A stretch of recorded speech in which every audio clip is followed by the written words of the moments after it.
নির্বাচনী নিরাপত্তা নিয়ে কড়া হুঁশিয়ারি দিয়েছেন ঢাকা মহানগর পুলিশের তেজগাঁও বিভাগের অতিরিক্ত উপ পুলিশ কমিশনার জুয়েল রানা। তিনি বলেছেন, নির্বাচন চলাকালে আইন শৃঙ্খলা বাহিনী সর্বোচ্চ কঠোর অবস্থানে থাকবে এবং ব্যালট বাক্সে হাত দেওয়ার চেষ্টা করলে কঠিন পরিণতি ভোগ করতে হবে।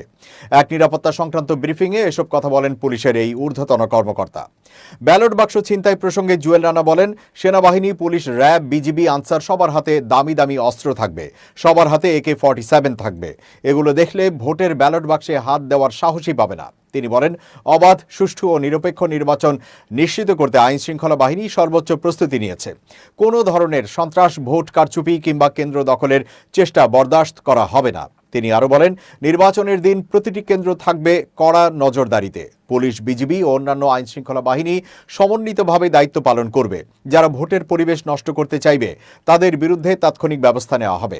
এদিকে মোহাম্মদপুরে 3 রাস্তার মোড়ে নির্বাচন উপলক্ষে র্যাব, সেনাবাহিনী ও পুলিশের যৌথ ফুট পেট্রোল মহড়া শেষে সাংবাদিকদের প্রশ্নের জবাবে তিনি বলেন, নির্বাচন উপলক্ষে মোহাম্মদপুরে র্যাব, সেনাবাহিনী ও পুলিশ এমন একটি পরিবেশ সৃষ্টি করেছে যেখানে দুষ্কৃতিকারী কিংবা বিশৃঙ্খলাকারীদের মধ্যে এখন আতঙ্ক কাজ করছে। তিনি আরও বলেন, এর আগে আমরা দিন দুপুরে রেড দিয়েছি এবং ইতোমধ্যে দুষ্কৃতিকারীরা এলাকা ছাড়া হয়েছে।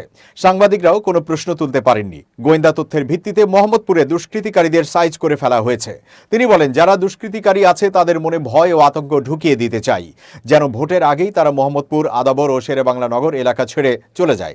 12 ফেব্রুয়ারি হবে শুধু ভোটার ও প্রশাসনের দিন। ঢাকা 13 আসনের ঝুঁকি সম্পর্কে প্রশ্ন করা হলে তিনি বলেন, কোনো ঝুঁকিপূর্ণ আসন নেই। গত 10-15 দিনে এখানে আমরা একটা পাতাও পড়তে দেইনি। মারামারি, কাটাকাটি কিংবা ফাটাফাটি অনেক দূরের বিষয়।